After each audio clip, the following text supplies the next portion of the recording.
जी अस्सलाम वालेकुम, मैं हूँ सहावत सैयद। आप देख रहे हैं सेट पाकिस्तानी यूट्यूब चैनल। अल्लाह से दुआ है कि तमाम देखने, जानने और सुनने वाले खैरियत से हों।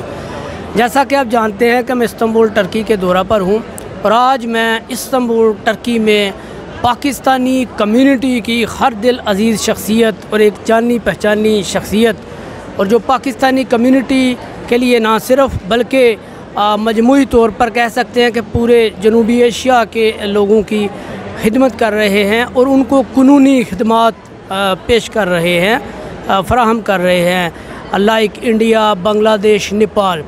तो मैं मलक नासिर महमूद साहब के साथ हूँ जो कि पाक बिज़नेस इंटरनेशनल प्रमोशन के नाम से माशाल्लाह एक लीगल अदारा LLC अदारा भी चला रहे हैं।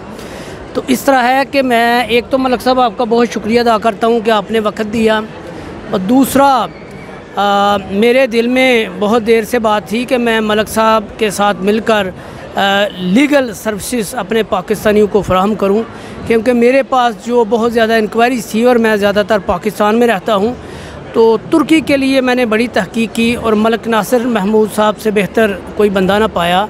तो आज माशाल्लाह हमारी इनसे डील फ़ाइनल हो गई है कि हम मैक्सिमम लोगों की हेल्प करते हुए अपने अफराद को सर्विसेज फ़राहम करेंगे और उन्हें ये शऊर देंगे कि वो डंकी की बजाय लीगल तरीके से टर्की में आएँ और लीगल सर्विस हासिल करते हुए उसके बाद जॉब, बिज़नेस, TRC, सिटीज़नशिप और दूसरी जो अपॉर्चुनिटी हैं उनसे फ़ायदा हासिल करें।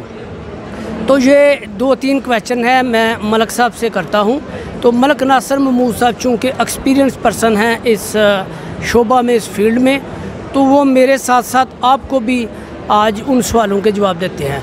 तो मलक साहब पहले तो आपका बहुत बहुत शुक्रिया।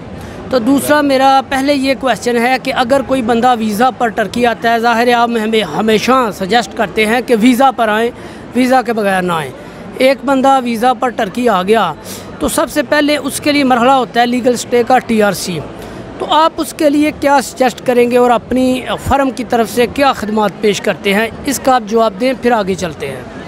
जी बिस्मिल्लाहिर्रहमानिर्रहीम। अस्सलाम वालेकुम नाज़रीन। मैं अपनी मुख्तलिफ़ वीडियो में भी इसकी वज़ाहत कर चुका हूँ। TRC जो है वो एक सिंपल और स्ट्रेट प्रोसीजर है यहाँ पे तुर्की में, और जो लोग भी आते हैं तो वो एक जो 2-3 मुख्तलिफ़ जो डॉक्यूमेंट्स होते हैं वो साथ मिला के फ़ीस पे करके तो जमा करवाएं तो आपको 1 साल का इनिशियली जो है वो एक रेजिडेंस परमिट मिल जाता है। हमारे पास हमने इसको आलमोस्ट फ्री किया हुआ है। जो गवर्नमेंट की फ़ीसेज़ हैं या आपने इंश्योरेंस परचेज़ करनी है या इसके अलावा आपका जो नोटराइज़ वगैरह की फ़ीसेज़ होती हैं तो वो आपने पे करनी है। आप हमारे ऑफ़िस में आके अगर आपके पास डॉक्यूमेंट्स मौजूद हैं आप फ्री ऑफ़ कॉस्ट एप्लीकेशन वहाँ से फ़िल करवा सकते हैं। अगर नहीं है तो हम आपको वो पूरा पैकेज जो है वो बना के दे देंगे। उसका ख़र्चा तकरीबन 1500 से 1600 के दरमियान आता है, जो कि गवर्नमेंट की फ़ीस से रिलेटेड है, जो डॉलर के हिसाब से ऊपर नीचे होती रहती है। तो ये लगभग 1500-1600 लीरा एक्सपेंस आ जाता है यहाँ पे। तो ये हमारे ऑफिस में मौजूद हैं। जो बंदा भी यहाँ पे आना चाहता है, मेरी वीडियोस वगैरह भी इस बारे में चल रही हैं, तो आप आके अपनी एप्लीकेशन दे सकते हैं। अच्छा जी मलक साहब बहुत शुक्रिया। मलक साहब TRC के बाद जो दूसरा मरहला है वो आ जाता है कि आफ्टर दैट जॉब और बिज़नेस की अपॉर्चुनिटीज़। तो वो शार्ट साहब हमें और मेरे नाजरीन को आगाह कर दीजिएगा कि उसमें माशाल्लाह क्या अपॉर्चुनिटीज़ हैं। एक बंदा लीगल हो गया तो ज़ाहिर है उसके लिए दरवाज़े तो ओपन हो गए, लेकिन फिर आगे उसको क्या स्टेप लेना चाहिए? देखें, हमारे जो इंटीरियर पंजाब से, गुजरात और मंडी से लोग आते रहते हैं, या सियालकोट, गुजरांवाला के ये जो जितना भी इंटीरियर पंजाब का एरिया है, उन लोगों की ज़्यादातर कोशिश तो आप सब लोगों को जानते हैं कि यूरोप जाने की होती है। तो वो यहाँ पे पिछले 20-25 साल से मुख्तलिफ़ फैक्ट्रियों में लोग काम कर रहे हैं। इस्तांबुल के अंदर इतनी अच्छी सैलरीज़ नहीं देते यहाँ पे। कुछ दूसरे सिटीज़ में हमने देखा है कि वहाँ बेहतर सैलरीज़ हैं। इसके अलावा दूसरे टाइप के लोग जो होते हैं, जो सेटलमेंट के लिए आना चाहते हैं, जो बिज़नेस करना चाहते हैं या किसी तरह का, उनके लिए ऑफ़ कोर्स ये कोविड के दौरान इतनी अच्छी क्योंकि ये टूरिस्ट कंट्री है, तो मेरा ख़्याल है कि अभी काफ़ी जॉब सेक्टर क्लोज़ है। बिज़नेस के लिए ये कि सारी चीज़ें चल रही हैं। अगर फूड बिज़नेस करना चाहते हैं या किसी तरह का, तो आप बेहतर है कि अपनी एक अच्छी जो बंदा इन्वेस्ट करना चाहता है बेहतर, तो वो आके यहाँ पे फ्रेंचाइज़ वगैरह का हम उसे हेल्प कर देते हैं। इसके अलावा जो छोटी मोटी अगर आप चाह रहे हैं कि कोई छोटा मोटा आप बिज़नेस करें, तो उसके लिए मैं समझता हूँ कि आपको लैंग्वेज आना बहुत ज़रूरी है। आप पहले लैंग्वेज करें, उसके बाद आप यहाँ पे कोई बिज़नेस करें। ठीक है मलिक साहब, मेरा तीसरा सवाल है कि एक तो ये हो गया, दूसरा कुछ हमारे लोग देखने में आए हैं कि वो TRC हासिल करते हैं सिर्फ रियल स्टेट के लिए कि वो इधर प्रॉपर्टी ख़रीद सकें और आफ्टर दैट उनका पासपोर्ट, इमिग्रेशन या सिटीज़नशिप का इरादा भी होता है। तो जो रियल स्टेट में इन्वेस्ट करना चाहते हैं, बिलखुसूस हमने देखा है कि 2023 करीब आ रहा है और उसकी वजह से अब काफ़ी इन्वेस्टर दुबई और एशिया से काफ़ी इधर शिफ्ट हो रहे हैं। तो आपका उन लोगों के लिए क्या सजेशन है और रियल स्टेट में इधर क्या स्कोप है, ये बताइएगा। देखिए, रियल स्टेट बेसिकली जो लोग यहाँ पे सेटल होना चाहते हैं तो वो परचेज़ करते हैं, उस पर रेजिडेंस परमिट जो है वो चलता रहता है। अब जो इनमें से मुख्तलिफ़ कैटेगरी के लोग होते हैं, एक तो वो हैं जो इनके पास अच्छी इन्वेस्टमेंट है सिटीज़नशिप के लिए, तो वो $2.5 लाख की गवर्नमेंट की जो है एक यहाँ पे पैकेज है। हम लोग काफ़ी लोगों को यहाँ पे लेके दे चुके हैं सिटीज़नशिप भी, और 2.5 लाख की प्रॉपर्टी आप अगर यहाँ पे परचेज़ करते हैं रेजिडेंशियल या कमर्शियल, तो उसमें आपको अलाउड है आप अपनी फैमिली मेम्बर्स को जो 18 साल से कम है तो आप यहाँ पे पासपोर्ट ले सकते हैं। दूसरे नंबर पे जो लोग सिर्फ यहाँ पे फ़्लैट वगैरह लेके रहना चाहते हैं तो उनके लिए और उनके फैमिली मेम्बर्स के लिए वीज़ा जो है वो यहाँ पे चलता रहता है 5 साल तक, और 5 साल के बाद पॉसिबिलिटी है कि आपको उस पर सिटीज़नशिप मिल जाए।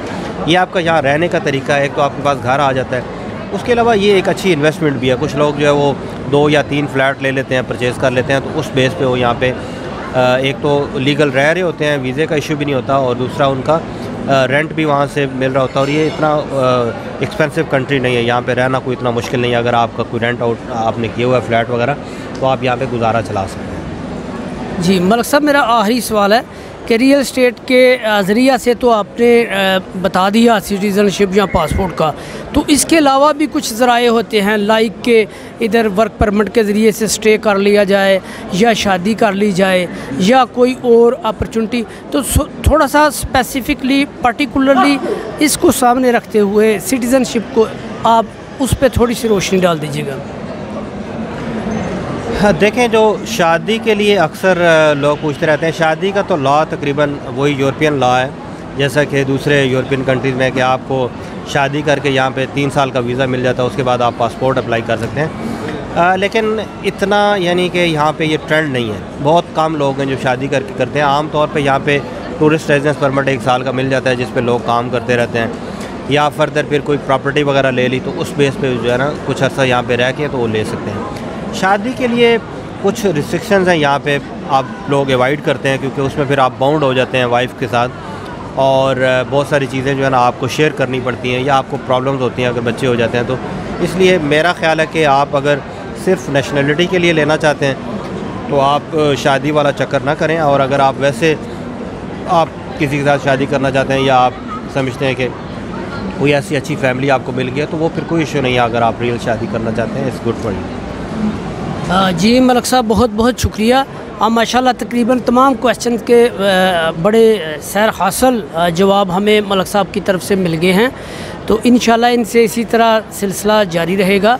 और Saeed Pakistani YouTube channel, Saeed Pakistani law immigration, जो कि पाकिस्तान में अपनी वर्किंग अब तेज़ी से स्टार्ट कर रही है, उसकी तमाम टर्की के अंदर जो कानूनी खिदमात हैं वो हम मलिक साहब के ज़रिए से, पाक बिज़नेस प्रमोशन के ज़रिए से हम आप तक पहुँचाएँगे। आप सबका वीडियो देखने के लिए बहुत शुक्रिया। अगली वीडियो में मिलते हैं। पाकिस्तान जिंदाबाद।